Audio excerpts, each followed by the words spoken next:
Yo, what's good, gamers? What's good? My name is Dr. Ryan Terrell, PsychSensei, and welcome to Coffee with Casey. And today we'll be talking everything caffeine. Casey, you have to go plug yourself after I plug myself. So if you want to learn more about me and all the stuff that I do, I actually dropped a YouTube video today.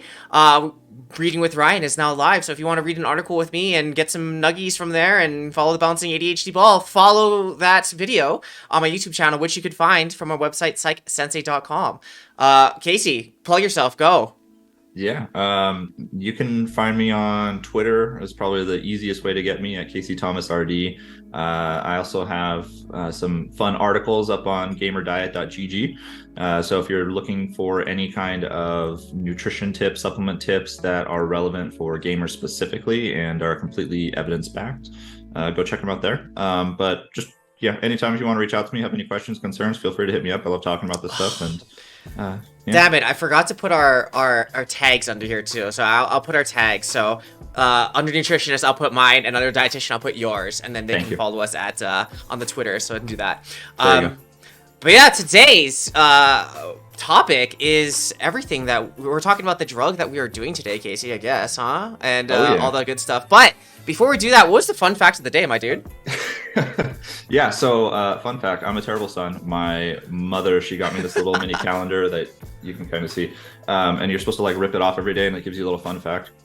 I didn't open this until literally 2 days ago, so I'm awful. So I was ripping through these yesterday, and I figured I'm caught up now. And so the fun fact of today is you're always living in the past. Everything you see is on a slight delay. So what you're looking at right now is an average of what you've seen in the past 10 to 15 seconds. Your brain filters out unimportant information so you don't go crazy with all the stimuli in your environment. I mean, I find that because I've taken some neuro classes, so I feel like we have to take a sip of this, and then we'll go off or go for it, man. Cheers, yeah. Because I kind of believe that. I know the brain does do a lot of filtering, but 10 to 15 seconds, I didn't realize it was to that degree. Because I mean, how is it possible to interact with your environment? How can I pick up this coffee cup if I'm not getting the information right now? If the information I got from was 10 seconds ago, wouldn't I miss? I don't know if it was moving. Ooh. Hypothetically. Okay, what if it was not the everything, but was it how attention is a spotlight, right? It's you can only spotlight and focus on what is in the middle of your flashlight of attention, and so maybe it's the 10 to 15 things on the outside peripherals that you have to drop away. So yes, you're focused on the coffee, but all the other things that you may have been holding and shit, maybe that's the stuff that you have to Okay, but what if you're playing a sport or something, or you're at the park and there's a kid running up behind you and tries to crash into you? Usually you're up. Well, obviously you get hit, Casey. You know how many swings I got hit by a little kid? Bro, I got knocked by some swings, so maybe. But also, it's really interesting too. It's even crazier that you're seeing the world literally upside down. Your monkey brain has it's upside down, and then it has to go through your eyes. The whole sensation and perception talk blew my mind. Everything you're essentially, your body is a sensation collecting machine. It's getting light, it's getting vibration, it's getting temperature, pressure, all these kinds of things. And then your brain is reinterpreting it and then presenting you a reality that you're willing to accept. Yeah, basically yes. It's a construct. It's a model of everything that it's kind of weird because sometimes it gets you asking am I seeing real reality or not? And then you can go really deep into this kind of discussion and then go off the rails a little bit. What you're saying too always makes me think of stars. When you look up at the sky at night, you think, oh, I'm seeing that's Pluto right now in real time. It's Pluto or Mars. Bro, no, that's Mars plus how many years it took the light to get here to your eyes. And if you were to see the star and it blowing up, that star may not even be here anymore. Yeah. But you're just seeing the remnants of the light that it emitted in the explosion that took you X amount of light years to get to your face. What? I saw a fun there was a fun little thought experiment that I saw one time where it was if you put a giant mirror bigger than the solar system, a mirror, and you put it out there 20 light years away or something, and then you had a very powerful telescope and you looked at that mirror and you looked at yourself on the earth, you could watch yourself 40 years ago kind of thing. Oh, that's wild. That is wild. Oh my gosh. Okay. See young pre-born Ryan. Oh my god, he was wild. All right, so when did you start drinking coffee, Casey? Let's start there. When did you start your habits? Okay, so this is a kind of an interesting story actually, because not to get like TMI or anything, but we'll get a little bit. This is exactly what this entire show is about, my guy. Like, what are you talking about? That's why we're doing this. So when I grew up, there were two beverages that. Did you grow up in one Utah? beverage? So my mom consumed a lot of. My mom consumed coffee on the daily. Okay. And my dad consumed a decent chunk of alcohol. And so, and so together you put them. no. So when I had those, because they allowed me to like sip on those when I was very young. And fun fact, my dad also, there was one time when this is even like an even more divergence, but I was like 6 years old. And my dad he doesn't smoke anymore, but he was smoking at the time. And these things I think they're called like cigarillos. It's like a hyper concentrated cigarette. It's meant to mimic a cigar, but like in the small size. Yeah. It smelled amazing. And so like him and like his buddies would always be out back smoking when I was a kid. And I was like, oh, that smells so good. And I was like, Dad, can I try one? And he's like, sure. And so I walk up and he's like, here you go, like, 5-year-old Casey. Here's a cigarillo. And he's like, but before you put it in your mouth, I need you to understand something. If you really want to get like the full experience, you're going to have to really make sure, like, empty your lungs out first and then take the biggest inhalation that you possibly can. Jesus, Dad. And he's not wrong, but Dad. So he was like, take this huge inhalation. And so I take this huge inhalation, and then I just start coughing, and like eventually I collapse and I'm like crying. He's like, I want you to remember this feeling and never smoke. And I was like, okay. Word up, Dad. Yeah. But anyway, so anyway, with the alcohol, I tried a little bit, and I was like, this is the nastiest shit I've ever tried in my life. I do not want this. So I swore it off. I was like, I'm never gonna have alcohol when I was like very little. And then my mom, I saw her, she'd always get like really cranky whenever she didn't have her coffee. And so I was really mad about that. And then I also tried it, and I was like, this tastes absolutely revolting. I hate this. This is terrible. So I was like, I'm never going to have either of these substances ever in my entire life. And I held with that pretty long, up until like middle of high school, where I just like refused. I was like, I'm never, ever going to have coffee, and I'm never, ever going to have alcohol. The funny thing that caused me to break the coffee was I took a girl out on a date. Of course. Yes. Of course, yeah. It's always a girl. I took a girl out on a date, and we went to Medieval Times. Oh, good. Wait. Is this like? Please tell me this is like first date. Like your first date, like, okay, girl, like, listen, I'm gonna take you to this hot, like 3-star restaurant. We're gonna be super fancy. It wasn't actually a first date. It was like multiple dates in. But the fun thing about this Medieval Times place was we had a friend who worked there and was like a squire, and literally his life dream was to become a knight at Medieval Times. Like that was the bar that he was like, this is what I'm gonna do. And apparently you have to start, like, you actually start out like there's like a tier system. So you start out as like a squire, and then you like advance up before you can actually become a knight. You start as a peasant, like, here you go. Yeah, like, you start out as a peasant, and you're like cleaning the horse shit and stuff.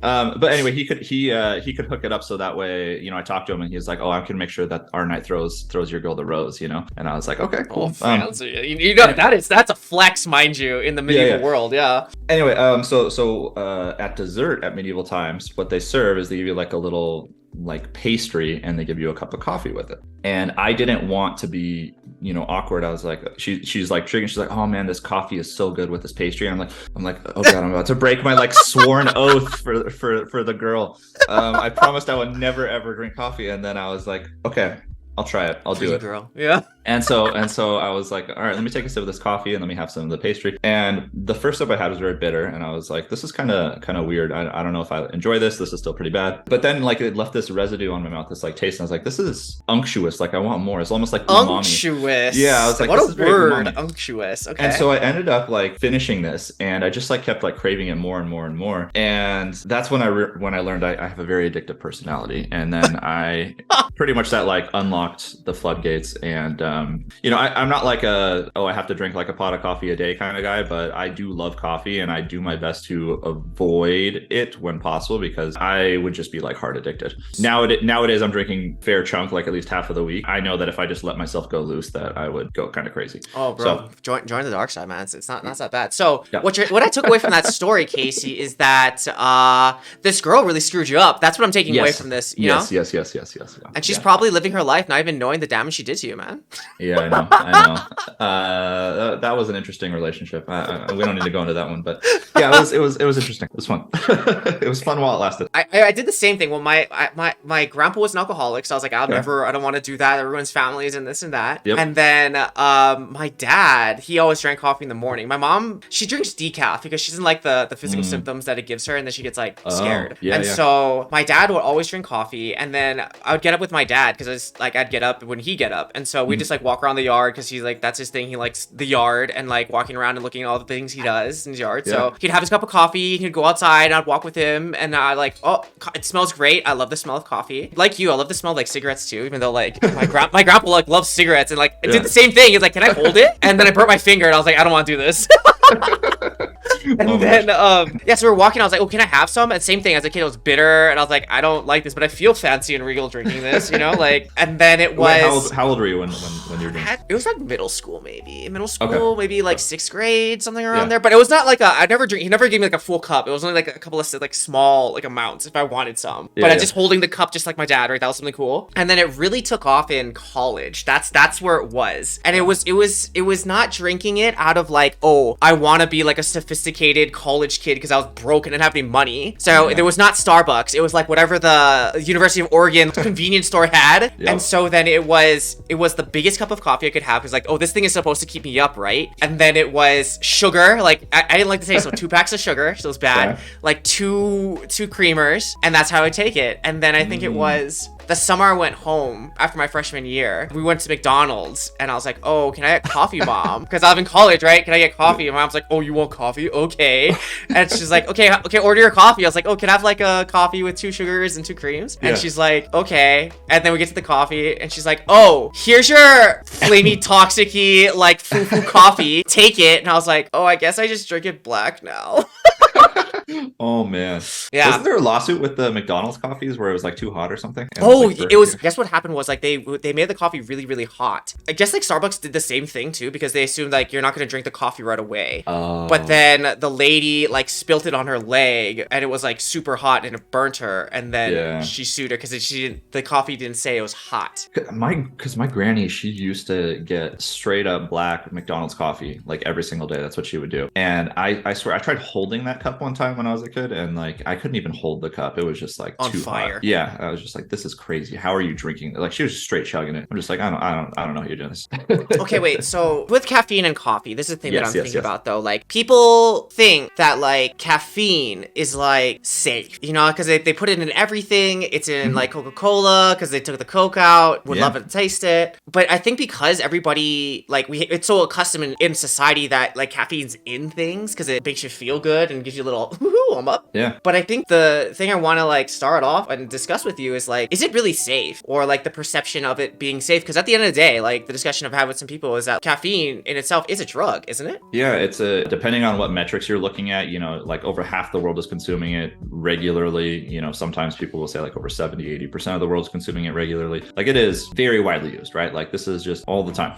But even more interesting is that it has been utilized for thousands of years. So this is the longest used. We have the most data about it. It's the most well-researched psychoactive compound in the world by far. So yes, I would say caffeine does fall under the category of technically in isolated form. It can be used and abused in a manner similar to other pharmaceutical products. But as far as its safety profile, when you are consuming coffee or tea, which is where caffeine is most naturally found in, right? In its natural form. Wait. Pause. Side note. Is tea and coffee caffeine same, or they're different? I feel like they're different, right? Like they're similar, same, but different. Right? The caffeine molecule is identical in both, but the surrounding compounds are different. It's encased in different nutrients and different other bioactive compounds outside of caffeine. So like profile of tea is very different from the profile of coffee, but they both do still have the same molecule of caffeine. Interesting. Okay. Sorry. Go on. Because I heard like some people say like, oh yeah, tea has like caffeine like substances, but it's not caffeine like coffee. So it's okay if I drink. All right, go on. Sorry. There's caffeine in it. For sure. There's caffeine in there. Yeah, there's caffeine in it. The interesting thing is like this is the most well-researched compound that we have in existence. It's the most used and it's the longest used. It can be abused in isolation. So in modern times, if we take our caffeine and we purify it out of the coffee or the tea, and then we sell it in like a powder or pill form or something like that, which is common these days, right? It can be abused, but in its natural form, like if you're eating a tea leaf or if you're eating a coffee bean, for example, like we just go back to straight root, it's impossible to OD on the caffeine that's in there. And even when you do an extraction method, like putting it in hot water, which is what most of humanity has decided to do, in that instance, it still is almost impossible to abuse. You have to be doing to like at least double up on what you're doing, you know, like the full pot a day or whatever. You have to go through like whoa, wait a minute. We didn't hit that section yet. Calm down, buddy. Like, easy. Yeah. So for safety, I would say in its natural form, it's very safe, very used, and it's well researched, and we know the effects, and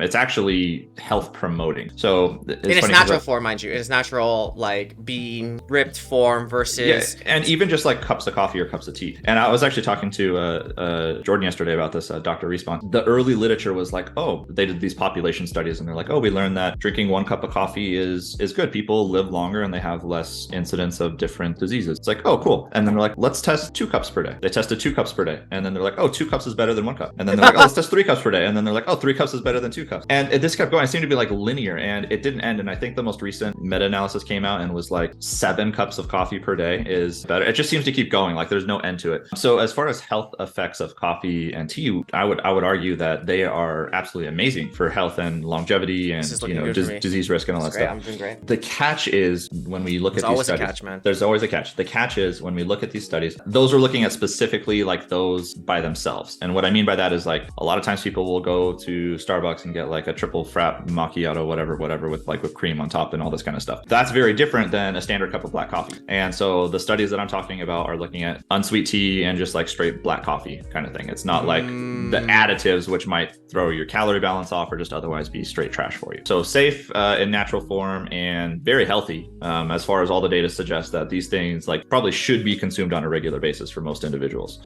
Huh. Yeah. Wow. Look at that. Okay, wait. So question though, is it like, okay, so when we relate this to like gaming, esports, and performance, there's a difference though. Very big difference. Yeah, because we're talking about, right now we're just talking about general, for the average human adult. Yes. We're talking just like in general consumption of coffee. I think it's important too, like when we have these discussions, making the difference between health and performance, because these are two very different things. Because absolutely, I think I see something too, like in the performance area or esports in general, people or players will either supplement. I don't know. I mean, like, bro, the funny thing is, like, slam dunk, I could diagnose this player in a clinical setting with ADHD, undiagnosed for sure. But instead of like going to a psychiatrist or whatever, or getting the behavioral skills, what they'll do is they'll supplement with caffeine pills, a shit ton of coffee, Red Bulls, whatever, to like get that stimulant in their body. But the way that they're doing it is like, I don't know. What do you think about that? Yeah, so esports is very different and performance is very different. So purely what I was talking about was only for health metrics. I do just want to also put out there too, while the data isn't necessarily conclusive and hasn't yet been done because it's a relatively new phenomenon, I do believe that decaf versions of those two same beverages would yield the same results, because usually I get a lot of questions about that. They're like, oh, well, is it the caffeine or is it the other stuff in there? And I do think that you'll probably get most of the exact same health benefits if you have the decaf version as well. I don't think it's unique to just that caffeine. But changing gears a little bit into talking about performance and like cognitive performance or physical performance or esports or gamers, whatever, performance metrics are entirely different, and they actually run in opposition to these health recommendations that I just made.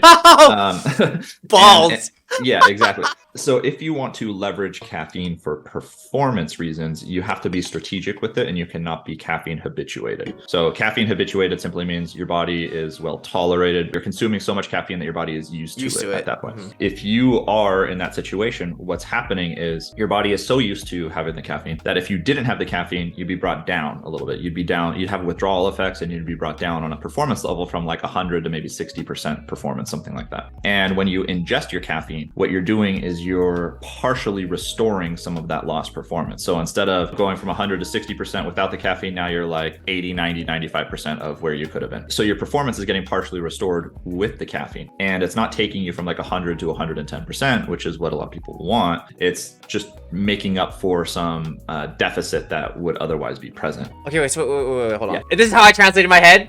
It's not the exact words you said, but if I was gonna use what you said, basically it's like, if you want to use caffeine for a performance benefit, what you want to do is not drink it on the regular to make your body used to the thing that is supposed to enhance your performance. Because if you start using caffeine and your body gets used to it, now this is something that it needs or requires or relies on in general, versus using it strategically. And this is the twist that I put in my head. If you want to use caffeine as a performance enhancing substance, then you have to use it as you would a performance enhancing substance, and only use it when you want to enhance your performance versus every single day. Yeah. So there's a lot of like practical recommendations and take homes, and I can talk at length about this stuff. But basically, yes, if you are trying to use caffeine for performance enhancing reasons, you have to be strategic with it, and you can't be blasting your body with it every single day. So usually what I would recommend in the esports world is that individuals are using the caffeine on their high value scrim days or like on their match days. They're not using it every single day of the week because you want to try to maintain some of that caffeine sensitivity. And there are various sensitivity protocols that you can follow. I'll mention that it takes at least 48 hours for your body to begin to see some resensitization. What this means is, like, at a minimum, you should probably be doing like 2 days off, 1 day on, 2 days off, 1 day on. And on your off day, you don't actually have to go full off caffeine, especially in the beginning if you're trying to experiment with this. That's usually very painful for a lot of people to just like go cold turkey on the caffeine. The research says anywhere from like 25 to 50 mgs will alleviate those symptoms that you might get. So it'll prevent like a headache or something like that. If 25 to 50 mgs is still too painful for you because you're used to consuming like 1,000 milligrams per day or whatever, like that's a huge drop in dose. What you can do for your off days is just go half dose if you are on like a very, very high dose. So instead of like 1,000, you're doing 500. And then on your on days, now you go back up to 1,000.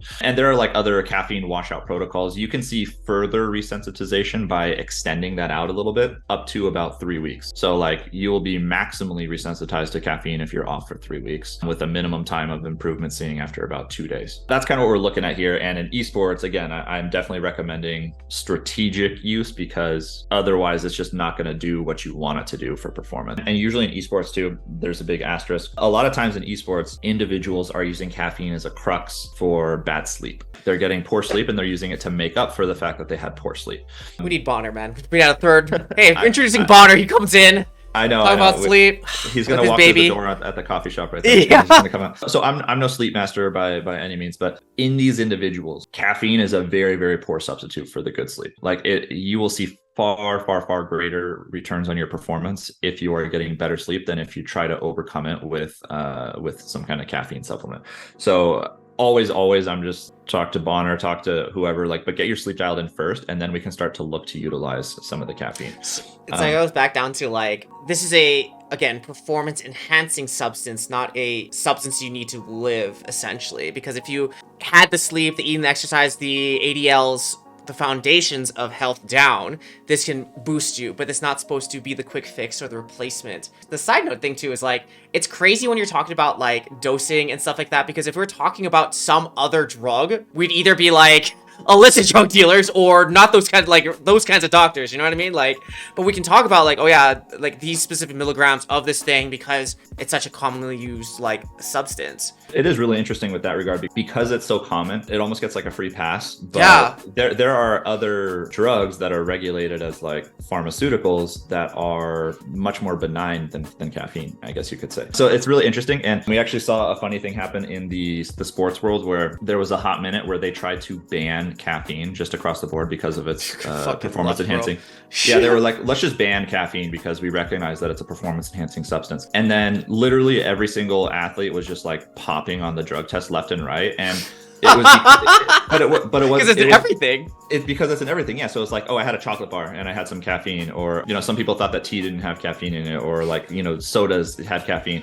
And so like everybody's popping, they're like, oh crap, we would have to ban the entire like athletic population. So they're like, uh-oh, let's reverse that real quick. Yeah. So it's really interesting with that is that it does have psychoactive properties. It does alter a little bit the chemistry of the brain, at least transiently. I think even going to school, the funny thing that we're like, when you learned at CSM and like we get to the drug section, right? Of drug abuse, drug use section of the DSM. There's actually a caffeine section in there where there's like caffeine's like withdrawal symptoms, caffeine abuse, and like you can enter like psychotic episodes. Like it's like a real drug. Like it fuck you up, bro. Like if you don't like use it responsibly, like you can actually have psychosis, and we can diagnose you for a caffeine disorder. It's insane. Yeah, it's nuts. And yeah, for those individuals who are actually abusing caffeine, there are very structured caffeine washout protocols that usually takes like 5-ish weeks to go down from someone who's abusing it to down, and we work closely with them. But one other quick note that I want to give though about the performance thing is because I've talked to a lot of coaches and they're just like, oh, we heard caffeine is great for our players, let's just put everybody on them. And that's not the right approach because that's awesome. For a lot of reasons. There's a lot of reasons why this is a problem, but the first is every individual's a little bit different. And that being said, there is one global effect of caffeine that pretty much everybody gets, which is it has this adenosine antagonism, which all this means is it blocks your perception of fatigue that is accumulated. It doesn't give you energy. Actually, all it does is it blocks the sensation of the fatigue that is existing. The fatigue is still there. It doesn't actually boost your energy like a lot of people say. It just blocks this fatigue that you already have. So the second that the caffeine wears off, a lot of times people are like, oh, it's a caffeine crash. It's not really a caffeine crash. It's a you crash because you have fatigue. You're just crashing in general. Yeah, you're just crashing in general. This is your fault. It's not the caffeine's fault. A lot of people blame the caffeine, but it's really your fault. I just want to highlight, so that is a global effect, is it blocks your sensation of the fatigue that is there in your brain. But what is unique to individuals is whether or not caffeine can be used, at least in the realm of esports, whether or not caffeine can be used for performance enhancement on cognitive metrics. So like, you know, reaction time and all this other kind of stuff that people like to cite that caffeine is good for in esports. And what you see, it's roughly, this isn't strictly true, but like it's roughly like a 1/3, 1/3, 1/3 split where maybe like a third of people see enhancements, performance enhancements from using caffeine. A third of people see no change, and then a third of people will actually get worse. Like they will literally get worse when you give them the caffeine. So if you force your team to take it, then like a third of your team is going to be getting worse with it, which kind of sucks. And you can normally spot these people out actually. And so like your mother would be one of these. The people who tend to naturally avoid caffeine because they say like, oh, it makes them feel anxious or jittery or whatever. Those people know. And so they've just naturally self-selected that they're not caffeine drinkers. Those tend to be like 9 times out of 10, those are the people who, when you give them caffeine, they actually get worse on it. And they just were listening to the cues that their body was giving them. So it's important to distinguish like, okay, if you're just trying to alleviate the sensation of fatigue for a little bit, yeah, caffeine will work for you. But if you're using it strategically, even then it's not going to work for everybody. But for the people it does work for, it does work out tremendously, and it still can have a possibility of use for that blocking of fatigue. Like if you just have a long day because you traveled or something and it's like, I have to perform and otherwise I'm going to be performing really terribly because I'm so fatigued. Yeah, sure, you can still use caffeine to leverage it that way, but just being mindful about that fact that it doesn't work for everybody. Yeah, I actually read the same thing in, you know, when I was doing some lit review of looking at energy drinks or powders or whatever. The research I read was like, it really depends, and it really depends on the person because there is a Goldilocks zone too with caffeine. This is way too much and it's not effective, this is not enough and it's not effective, and then there's that perfect spot where this thing will give you this much boost and there's a max to it, and then there is diminishing returns where if it's too much it's not good, you know? Yeah. And so why I think that's even more interesting than in drugs in general, like you're saying, is like there's not only is there a Goldilocks zone for caffeine needs to at least have this for the general population to be effective, but there's also a Goldilocks zone for your individual Goldilocks zone of what you need for your own performance. And you can mess that up or, you know, affect it by, if you use it every single day, you only use it on performance days, you're not used to the effects, you like the effects. And so I think that's the other really interesting thing where we can talk about generalities in this conversation or discussion,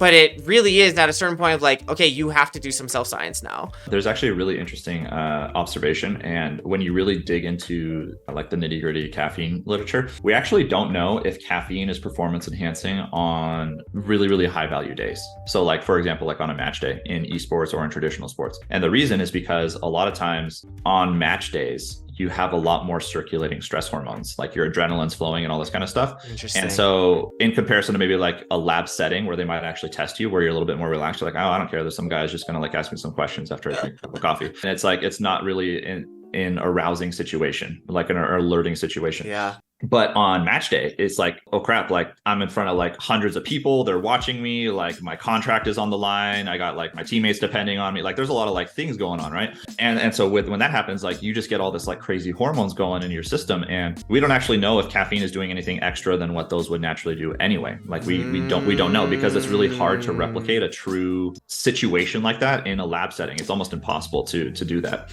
How do you say that? I've seen some studies that actually do, like, I think it was a FIFA tournament where they would like, okay, do the pre-test, okay, do your FIFA, okay, in the middle, okay, come back, do the test again, and it's like a 4-hour process. I'm like, oh my god, can you imagine? Like, okay, my contract's on the line, and I have to do the fucking study. Like, oh, yeah, but like, yeah, it's no insane. one wants to do that. No.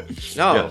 And you know what this is making me think of, and then it's funny that we ended last time there, and now we're coming here again. It's like the placebo effect in caffeine and coffee, or like these types of things, right? Because like if you think about coffee, it's not like water, it's not benign. What I love about coffee is that it is a bitter substance, right? There's a bite to it, and you know, depending on, you know, if you like a dark coffee or a light coffee, but you know, there's like flavor in the coffee. Just like if you're going to take a caffeine pill, it's an actual action that you have to do.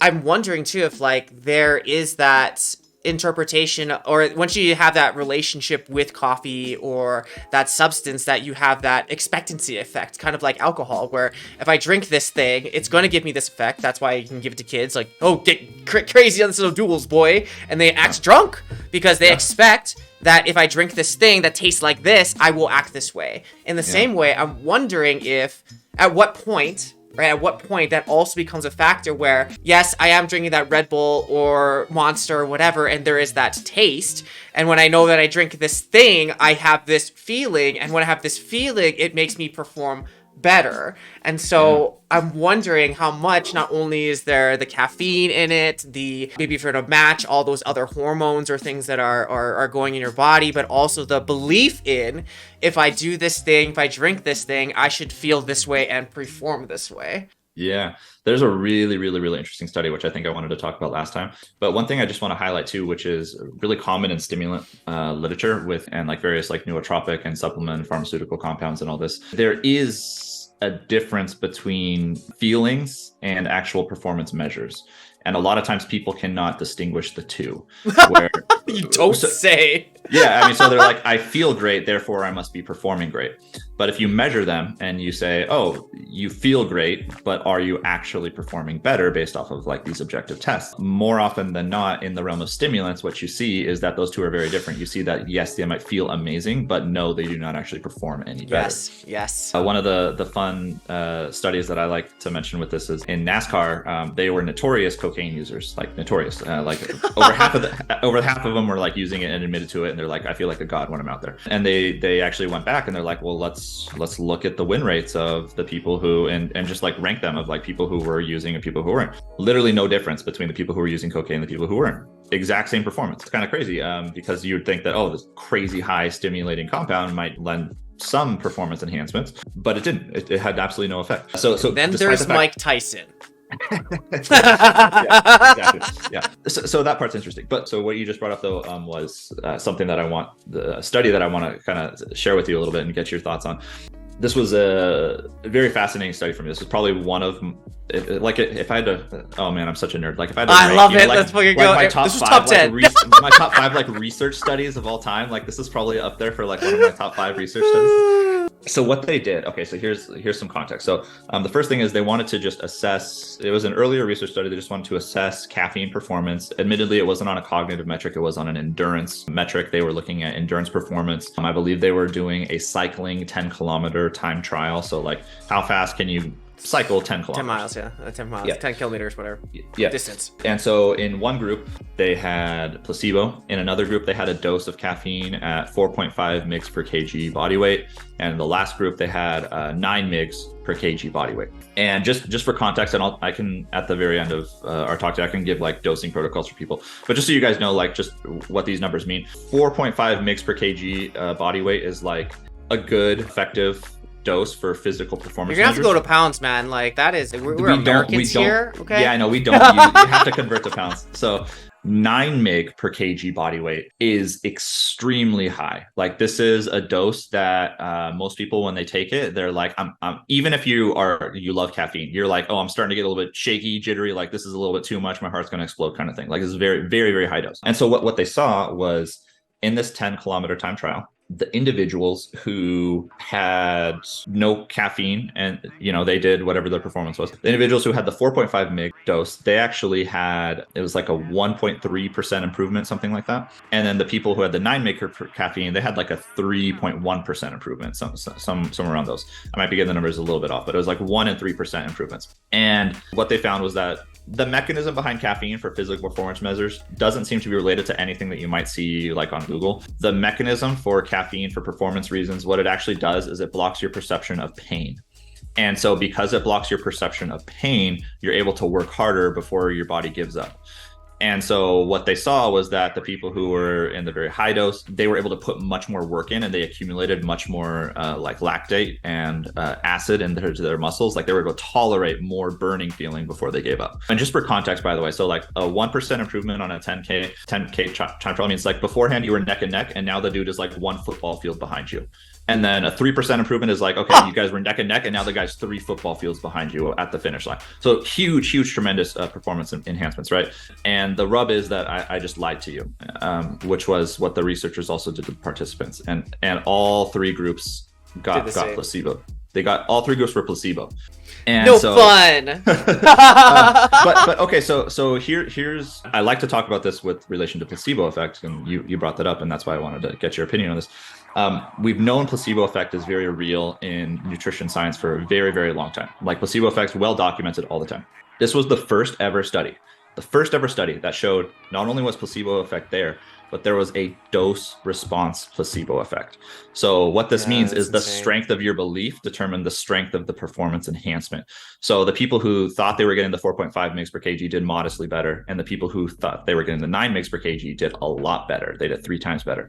And actually the really interesting thing was, I omitted this just to make the story a little bit more compelling, but the people who were told they were getting 0 actually did worse than baseline measurements. So if you were told you were getting nothing, you actually did worse than what you would have done if you weren't told anything. Yeah. So it's like there was this dose response placebo effect where it's like, okay, you got worse when you were told 0, you got a little bit better, and then you got like a lot better with it. And so anyway, I'm just that's great.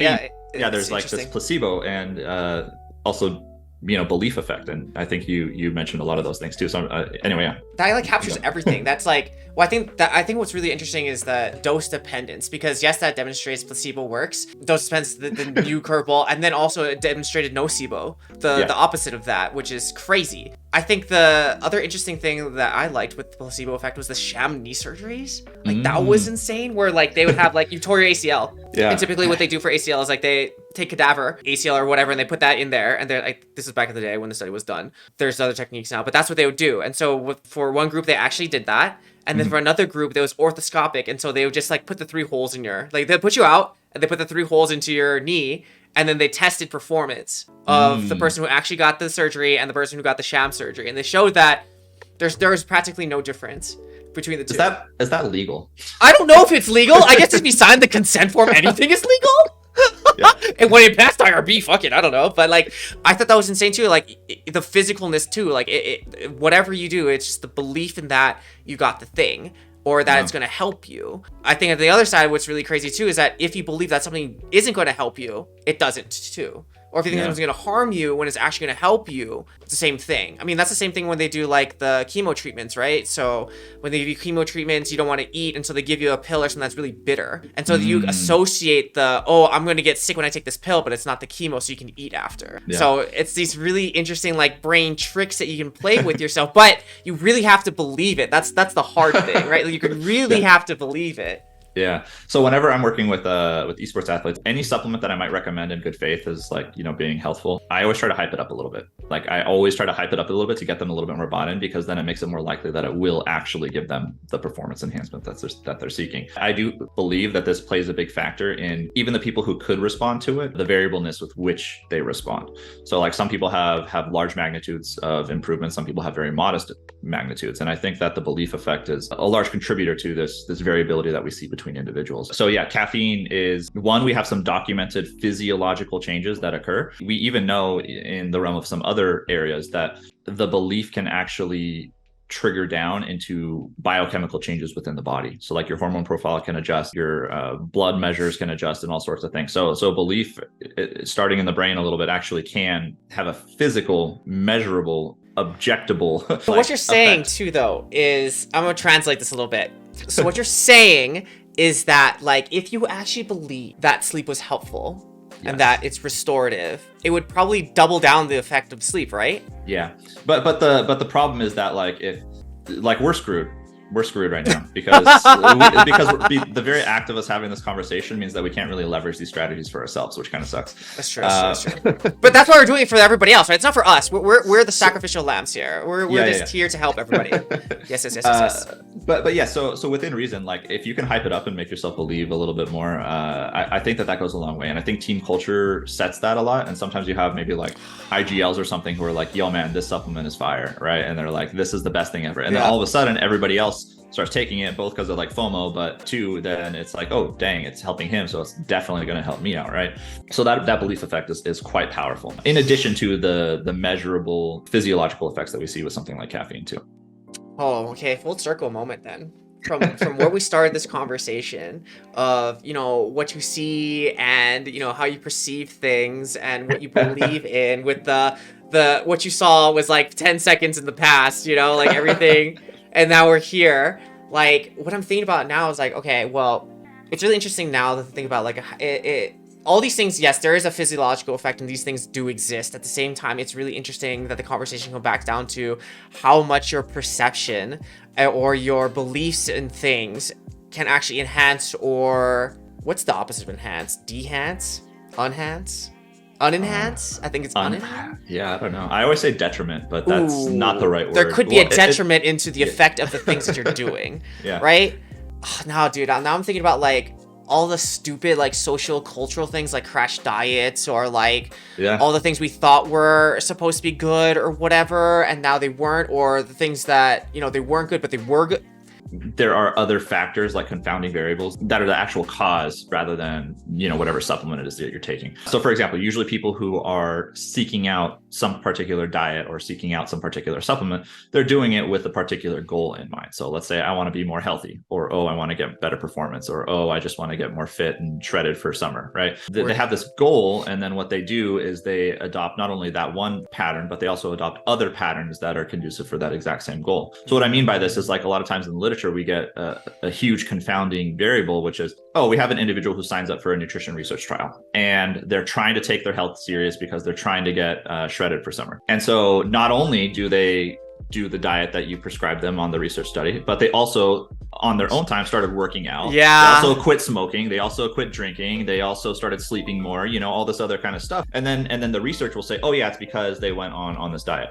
And it's like, well, wait, you're omitting the fact that there was these like 10 other behavioral variables. Changes. Yeah, exactly. To that point also, which is a huge issue in nutrition literature, is this is really pervasive, and this doesn't get talked about by the researchers at all. And I hate it, but it's our control groups, because our control groups in nutrition are usually the average American, and the average American is very unhealthy, is like 70 to 80% likely to be obese and diabetic and metabolic syndrome and all these other problems. and you're like, okay, and this is why you can see any diet literally is effective in comparison, and then you forget that it's like in comparison to what, and it's like, okay, well, the thing that's making everybody die and sick right now, okay, well, in comparison to that trash thing, yeah, you're a little bit better. And it's like kind of unfair, because anyway, so people who are looking to, like, if you've had someone who's never taken caffeine in like the realm of esports or whatever, a lot of times they'll be like, okay, hey, look, I'm really looking to start taking my performance seriously. What can I do? And so they start approaching, other healthcare support professionals in an effort to take all this seriously.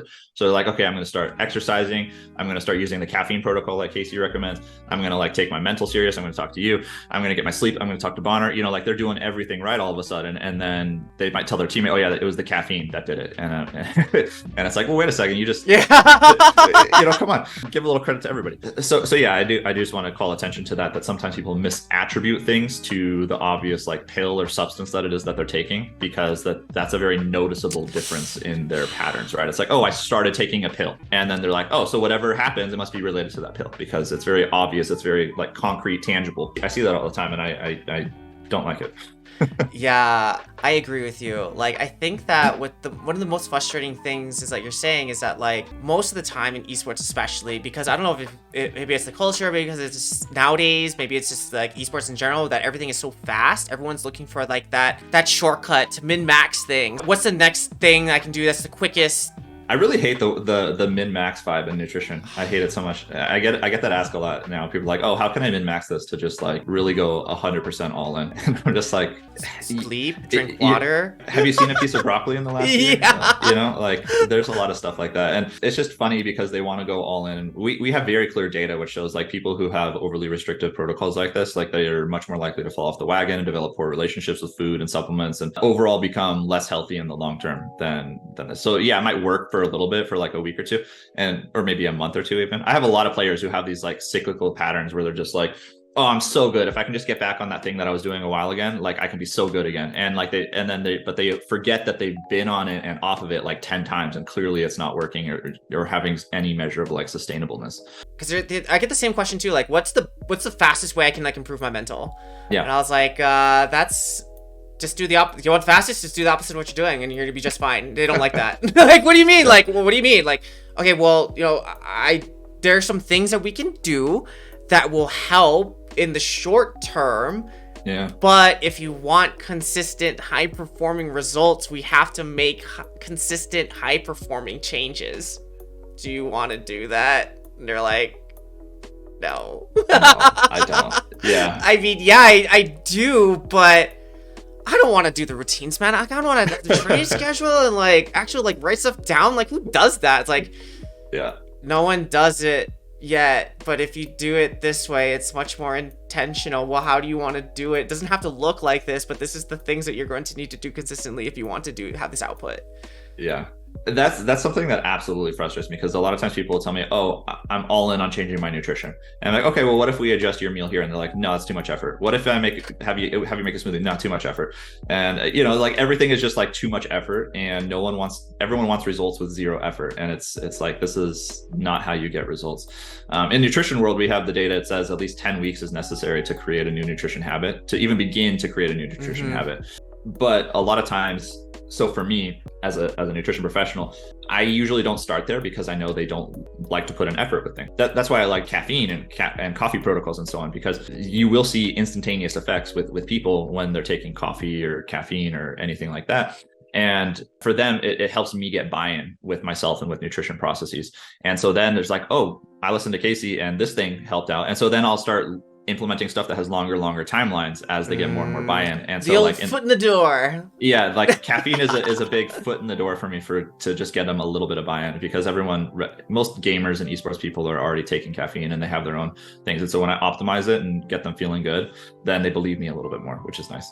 That's so interesting. The thing that I really liked too that you talked about was feeling that you're doing better is not equivalent to actually performing better. And there's a lot of studies on that too, especially with like stimulants in general. The things that I think I found consistent was that it helps you do mundane, repetitive tasks that don't take a lot of creativity, like more efficiently. Yes. So if you want to do like running or cycling or something physical or boring, it really does help the endurance aspect of that activity. But as soon as you introduce like creativity, flexibility, putting things together, abstract ideas, like going straight, going fast, not so good at that. Yeah, it does absolutely nothing for that. It is really good for those menial tasks. So like if you're doing something that's very repetitive, and like if you have a day job, you're answering emails all day, all this kind of stuff, works great, like helps you crush all that work. It's totally fine. But yeah, you're right. The second you're trying to learn something new, it loses its capacity to really do anything for you. A lot of times people also say caffeine helps out with hand-eye coordination. Doesn't do that. Don't do that. It just straight up doesn't do that. But like that gets thrown onto a lot of like energy products all the time, and I'm just like, bro, it really doesn't.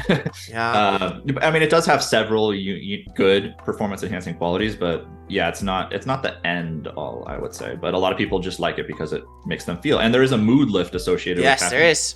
So the mood lift aspect does make people feel like it does a lot more than it really does. And it's so funny because like at the same time, have you ever went to a coffee shop at like 6 a.m. or like 5 a.m. when no one has their drugs and you're like, fucking get out of here, don't talk to me, right? And then afterwards, everyone's great and happy, and it's like, well, we have institutionalized Starbucks as our drug dealer. Like this is what's happening here, and we're just happy in the coffee shop. Yeah, and I do want to also highlight too, like I do genuinely believe that mood and feelings can have a pronounced impact indirectly on performance. Oh, for sure. 100%. Yeah, I mean, like, tilt and stuff is like a major killer for a lot of teams, right? But when you measure the actual like mechanical abilities of these players, that's kind of what I'm talking about here. Yeah. Because I was going back and forth with another player about it was CS:GO and stimulants. Like, does it actually help you perform better? And some people are saying, oh yeah, the reaction speed and stuff. And like I was introducing, like, yeah, at the same time, like how much thinking and creativity and flexibility do you have to use in your game? And also, if you're on a stimulant and you don't take it regular and you take it today to enhance your performance, and you're doing things differently, and now you have to coordinate with your team, and they're not doing things differently, and they have to play off of you. Now you've kind of thrown off team dynamics. Sure, you might be shooting harder, but like if you can't play with your team, you're now leaving yourself vulnerable to the other team making better macro plays and stuff like that. I think when people think like stimulant coffee performance increase, it's not always, because speed doesn't always equal better performance. Yeah, it absolutely doesn't. There's plenty of times, and there's I mean, I could talk at length about other kinds of compounds that are beneficial for different things. It's very case specific, right? And so like I'm speaking in generalities here, but yes. Even if we do come to the conclusion that, oh, it's good for this particular sport and you're a caffeine responder, it still might be inappropriate for you as an individual given your own unique context. So individuality is really important, especially with these kind of compounds, these performance enhancing substances, because there's so much to be accounted for that like a scientific study or, even other coaches with different teams, they might recommend something, but it just might not apply to you. It really just might not apply to you. So being careful with that. But at the end of the day, I am also a fan of testing things out. And usually in the off season is a great time to test things out. Like usually you can answer all of your questions by testing. And a lot of people have this like perfection paralysis. They're like, oh, I need the perfect dose. I need blah, blah, I need all this. And it's like, okay, well, if you literally just like tested and you were systematic about it, you could have learned this yourself over the course of like 1 week. You can definitely take that shit to the bank because Casey is his own human laboratory. Like he's told me about the things he has tried on himself. He's done self-science. But I think that more so than a lot of other disciplines, I do think that is a benefit to nutrition. And that's actually what drew me into nutrition, is that you can do so much self-testing with it that you might not have like the money to test with other types of disciplines. Quite literally, that's what drew me to it. It was just like I was a total geek, total nerd, and I was reading scientific literature, and I was like, oh crap, I can't do these chemistry experiments because I don't have my own lab. Oh shoot, I can't do these astronomy experiments because I don't have access to the Hubble telescope. I have bread. But I can spend $5, go to the grocery store and buy this like diet thing or buy this supplement and like try it out myself and see how this works. And there's no better way than to see if something actually works for you or doesn't. Like regardless of what the literature says, like if you do it and you think it helps you, then it probably does. Like, and if it doesn't, placebo, baby. Exactly. Yeah. Test out yourself. That's something I highly test. Question everything. Test out yourself. I always recommend that. Take good notes. Write that shit down too. And just because it feels good doesn't mean it's actually may not actually be doing the performance piece. So be careful. Yeah. But that's a good scale to know. Is if it makes you feel good? That's good too. Yeah. So I would test on whatever metrics it is that you actually care about. A lot of times people, and this is something that we run into issues with because metrics that people care about are very different, especially between different individuals or between different sports or between different positions in sports and so on. Maybe reaction time is something you care about, but maybe it isn't, right? So if it is something you care about, you can measure that. But there are other things that might, like hand-eye coordination, which might in the realm of esports is usually almost always good. But yeah, there's all sorts of stuff. And so whatever you care about is something that you should try to test. And a lot of research studies, they don't know how to do this. The closest I've seen is like, I did see one research study where they use last hitting rate as a good one in League of Legends. And I was like, that's pretty cool. I mean, that's a relevant in-game metric, right? If you are a little bit ahead on that, you're probably going to be doing a little bit better in-game. Doesn't necessarily mean you're going to win the game, but it's at least a somewhat good measure of performance, I would say, for that particular genre. So I like that. In general, I think that like how research studies happen is A, people need to be interested in it, and B, there needs to be money, and then there's gonna be expertise in it. And I think like as esports continues to grow and there's more investment, there will be more research in these kinds of things, because like even when I like Google Scholar research like esports or whatever, Rick, esports and psychology, esports and performance, there is the same study, or like most of it's market research on audience or businesses or growth instead of actual these types of things, and so I really hope that as it continues that we do have the scientists who are also gamers who also will know the correct metric to look at versus just speed. Because that's what we're looking at. It's like, oh, this will improve how fast you can click. This will move how fast you can move. This will improve the precision of your clicks versus more global things that are more important than just those physiological things. But I can understand because it's easy to measure. Like that makes sense to me. Like it's a good one-to-one, but there's so much more that goes into esports. And I think it's much more challenging is that like, it's such a cognitive activity, more so, I would argue more so than traditional sports. Because like there's not nerfs and buffs and game changes and twos. They don't change the rules every week, Yeah, baseball, like you're always gonna have 4 bases. They're always gonna be 90 feet to each base. Like every hit is gonna be a point if you score it. I want to see 10 base baseball. God, dude, I want them to move the freaking thing up instead of like you're pitching 20 feet now, and that's how fast you can throw the ball. Pitch like right next to him, like you're right in front of him. Yeah, I mean, well, here's a fun fact: like there was a baseball nerf or baseball buff or a nerf, if however you want to say it. Like baseball almost died because it was too boring. Thus, like they had to make it bring in the thing so you can have more home runs. Yet the strike box got smaller, so you have more strikeouts. Interesting. Okay. And then you can't use tar on the ball anymore. Like you can put any kinds of things on the ball before to throw it. That's where like the spitball was an actual thing you could do. Ooh, okay. It's crazy. It's crazy. Time ran away from us again, my dude. Great conversation. Wait, can I throw in like a little random because we didn't get to it. My dude. Just a couple like practical protocols for people to follow if they want for some caffeine. Oh yeah, go for it, man. So the first one I'll say is for cognitive enhancement. If that's the goal, then usually a good starting dose is somewhere around 1 to 3 mg per kg body weight. If you weighed, how much do you weigh? I weigh 160 pounds. So that's like a little over 70 kilos, I'm guessing. Is that right? You divide by 2.2. Okay, all right. It's 72.57. Yeah, yes. Okay, yeah. So a little over 70 kilos. So for you, a good caffeine dose for acute, so like short-term cognitive enhancement would be 72.5 kilos or 72.5 milligrams of caffeine up to 3 times that, which would be what, like 225-ish milligrams? 217.5. 217.5. Yeah. So basically take your weight in pounds, divide by 2.2. That's how much weight you are in kilograms. 0.2. So weight in pounds divided by 2.2 is that. And whatever that number is, that's your low end for your starting caffeine dose. So for you, it was 72 kilos, which is 72 mgs of caffeine. And then the high end is that number multiplied by 3. So the high end is for you like 220-ish milligrams or so. Yeah. So that's like a good starting dose for acute cognitive enhancement. This works if you are caffeine sensitive. If you are not caffeine sensitive and you are saying, like, if you look at that number and you're like, well, shoot, I consume 800 milligrams per day. How is 200 milligrams going to work for me? It won't. That's the answer. It won't work for you. That's a sign that you need to look to reduce your daily caffeine intake, so that way that dose can work out for you. And again, this is not for health reasons, right? This is purely for performance reasons.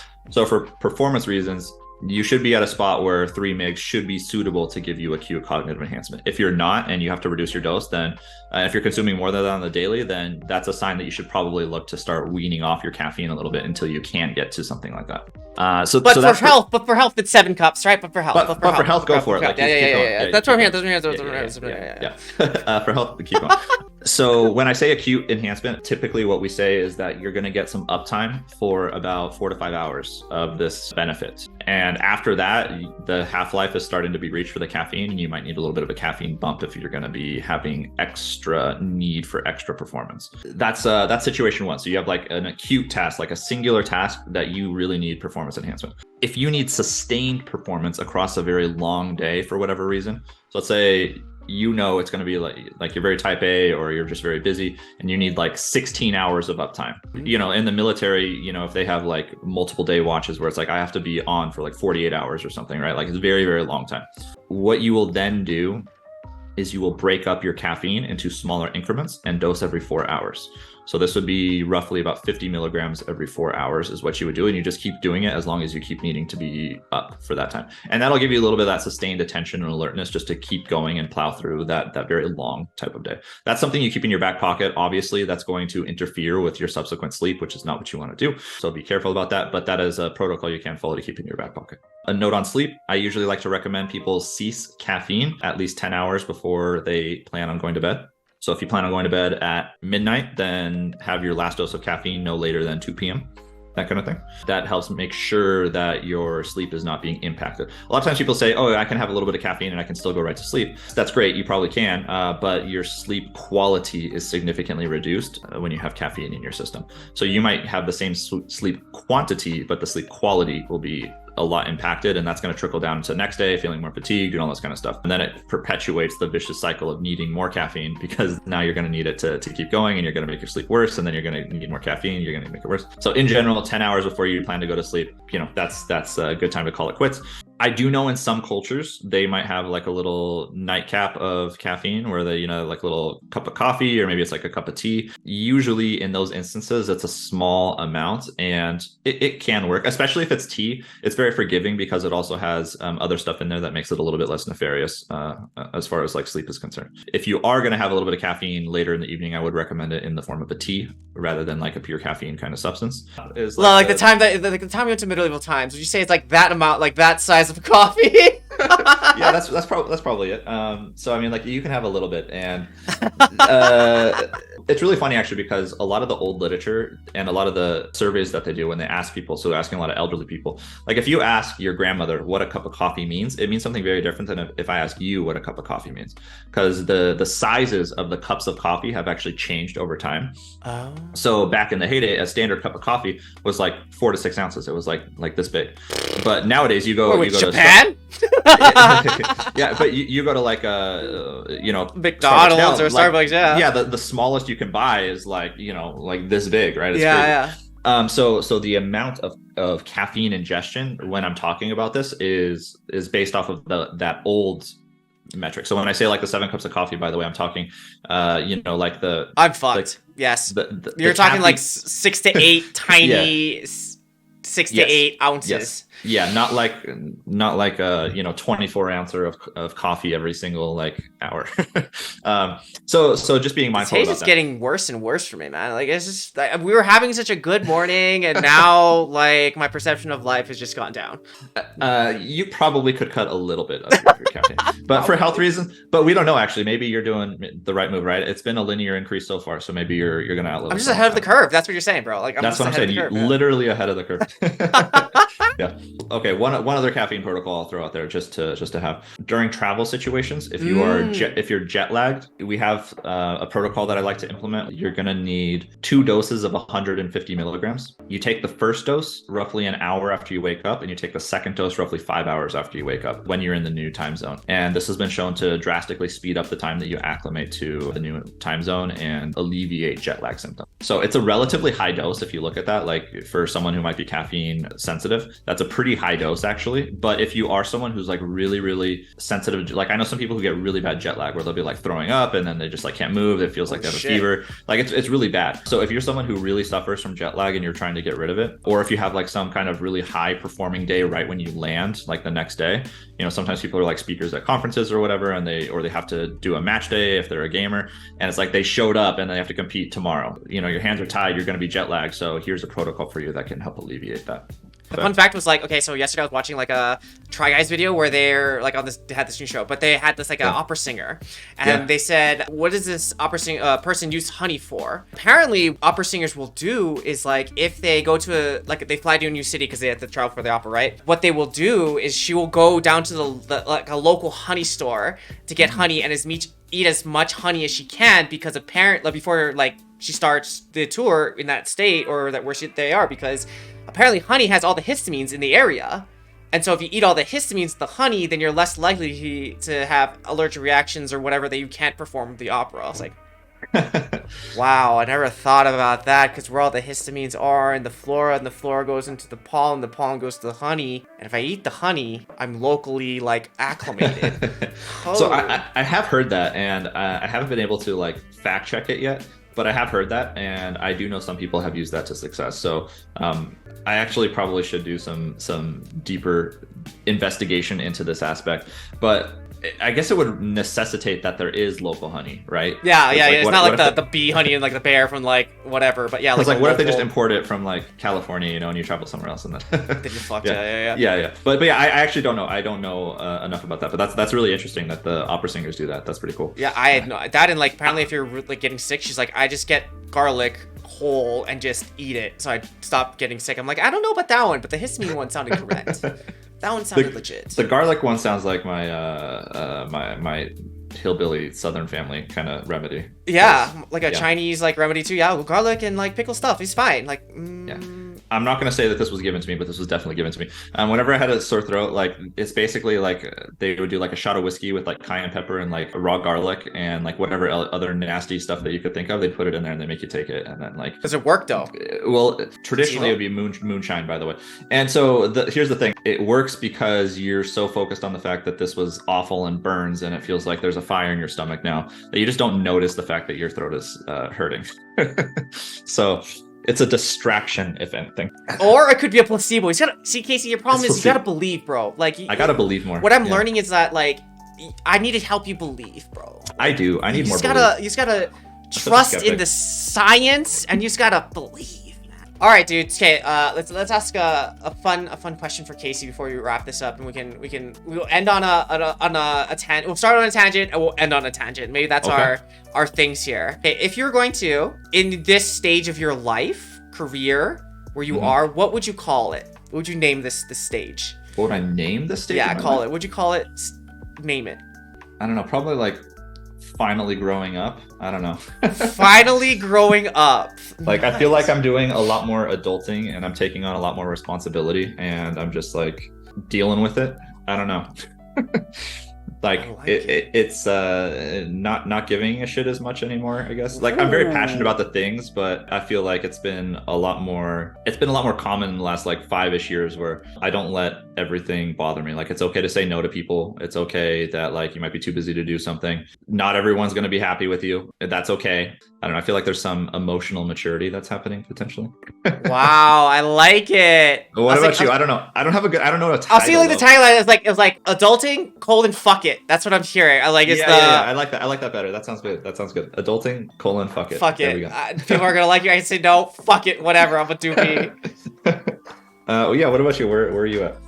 I think it would be something similar to you, where it's like definitely like before it was a lot of second guessing and like, what are people gonna think? But now it's just like I can't think of that. I just have to like do the science and fucking see where it goes, and then knowing that it was science this entire time. If like this channel or the content or like doing other stuff, it's like, okay, well, you can't do that, or why should you be like, well, no one else is doing it, fuck it, like I have research to back up what I'm doing, so I think I'll be fine.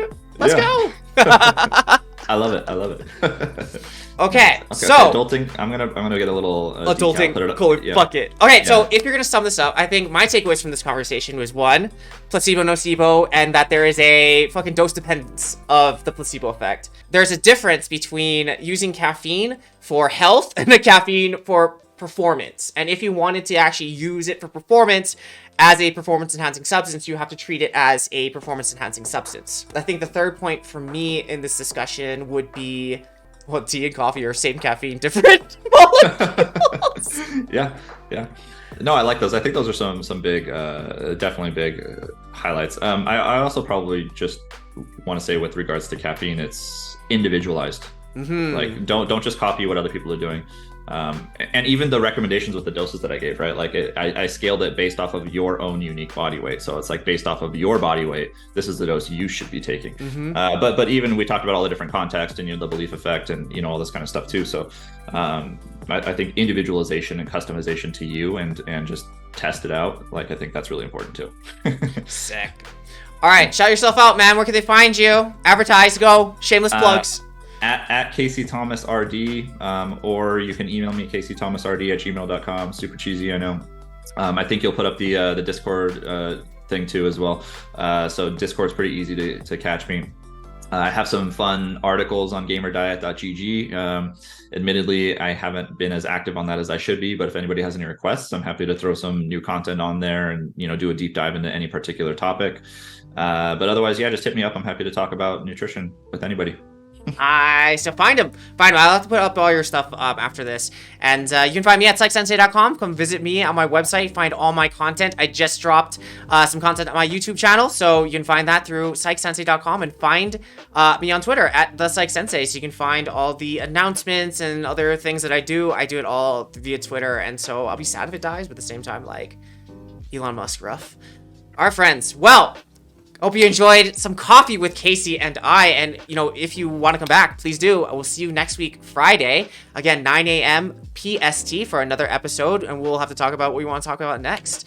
I'll have another random fact with the calendar thing too. So. Ooh, yes, I love random. Yes, I like that start. That start's great. Shout out to Mom. Shout out to Mama Casey. Yep. Thanks, Mom. Love you.